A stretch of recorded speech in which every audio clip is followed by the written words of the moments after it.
बिस्मिल्लाहिर्रहमानिर्रहीम। जी अस्सलाम वालेकुम। मेरा नाम डॉक्टर वहीद हसन है। आज की वीडियो जो है वो बहुत इंपॉर्टेंट है, ख़ास तौर पे जो चराई वाले जानवर हैं उनके लिए, क्योंकि गंदम की हार्वेस्टिंग का, थ्रेशिंग का सीज़न शुरू हो चुका है। नई गंदम मार्केट में आ चुकी है।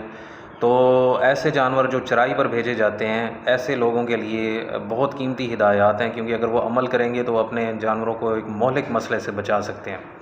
होता ये है कि जैसे ही गंदम की थ्रेशिंग हो जाती है, हार्वेस्टिंग हो जाती है, तो उस फील्ड में, उस खेत में चराई वाले जानवर छोड़ दिए जाते हैं। तो वहाँ पे क्योंकि गंदम के सीटे पड़े होते हैं, या जो है वो गंदम के दाने पड़े होते हैं, या कोई भी है, चने के फील्ड्स हैं वहाँ पे, या इस तरह के, तो वहाँ पे ये होता है कि क्योंकि दाने पड़े होते हैं, तो ऐसे जानवर चराई वाले जो हैं वो ज़्यादातर घास वगैरह यही खाते हैं, और वो दानों के, ग्रेन्स के आदी नहीं होते, जिसकी वजह से उनके जो मैदे हैं वो अचानक इस लोड को बर्दाश्त नहीं कर सकते और उनमें एसिडोसिस हो जाती है। ख़ास तौर पे फिर जो भेड़ बकरियां हैं वो ओवर ईटिंग करती हैं, उनमें ग्रेन लोड बहुत ज़्यादा बढ़ जाता है, तो उनके लिए ये मसाइल ज़्यादा होते हैं। तो ये वीडियो इसी सिलसिले के लिए बनाई गई है, ताकि आपको मैं कई ऐसी बातें बताऊं जिस पर आप अमल करेंगे तो अपने जानवरों को बचा सकते हैं।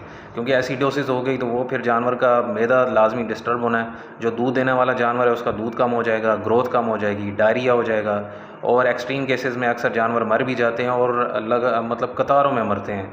100 जानवर हैं, अगर ओवर ईटिंग हुई है तो 10-20 जानवर मर जाते हैं। तो ये अक्सर ऐसे वाक़यात देखने को मिले हैं। तो इसलिए इन वाक़यात को रोकने के लिए ये वीडियो बनाई गई है। तो अपने दोस्तों से भी शेयर कीजिएगा। तो आपने करना क्या है कि एक तो आपने रिस्ट्रिक्टेड ग्रेजिंग करानी है। मतलब ये है कि 10 एकड़ का, 20 एकड़ का प्लॉट है, तो आपने उसमें 1 या 2 एकड़ पे जानवरों को वहीं पे स्टे करा के रखना है। जिस तरह अगर 100 जानवर हैं, 100 छोटे जानवर हैं या 100 बड़े जानवर हैं, तो उसमें ये होगा कि वहाँ पर आपको अंदाज़ा भी हो जाएगा कि कितने ग्रेन्स हैं और किस हिसाब से उसको खिलाना चाहिए। अगर आप पूरे फील्ड में फेर देंगे तो वो जानवरों ने ऐसे चल फिर कर सिर्फ गंदम के सिट्टे, या जिस तरह चने का अगर फील्ड है तो चने के वो डड्डे खाने हैं, और मतलब ग्रेन की तरफ उसने ज़्यादा जाना है जानवर ने बनिस्बत फाइबर पार्ट के। तो उसमें ये होगा, वो फिर जानवर के लिए प्रॉब्लम करेगा अगर इस तरह आपने खुला छोड़ दिया तो। एक तो पहली बात ये है। अगली बात आपने ये करनी है कि अपने जानवरों के लिए आपने लाजमी फार्म पर मीठा सोडा, अचार, तारपीन का तेल, सरसों का तेल, और ये 2-3 इंजेक्शन बता रहा हूँ, ये स्क्रीन पर भी शो हो रहे हैं, तो ये आपने लाजमी रखने हैं। किसी भी हंगामी सूरत में ये आप इस्तेमाल कर सकते हैं ताकि मसला ना हो। अगर ऐसे फील्ड में आपने जानवर को छोड़ दिया और पहले वो घास के ही आदी हैं, किसी खल या वंडे के या दानों के आदी नहीं है, तो उनमें प्रॉब्लम हो सकती है। तो एहतियातन आप हर जानवर को जो है वो 30 से 40 ग्राम मीठा सोडा खिला दें। ये बड़े जानवर की बात कर रहा हूँ। और भेड़ बकरियों में आप तकरीबन 10 से 20 ग्राम उसको खिला दें, जो बड़ी बकरी है या बड़ी भेड़ है।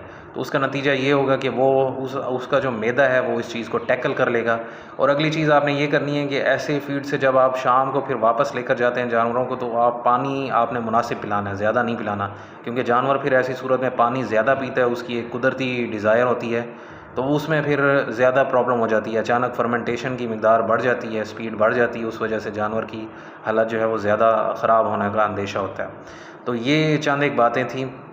इसके अलावा इंजेक्शन्स की जो मिकदार है वो हर जानवर के उसके लिए अलग होती है।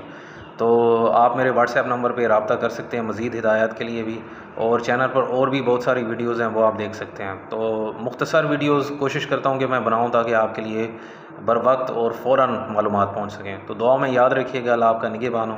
अल्लाह हाफ़िज़।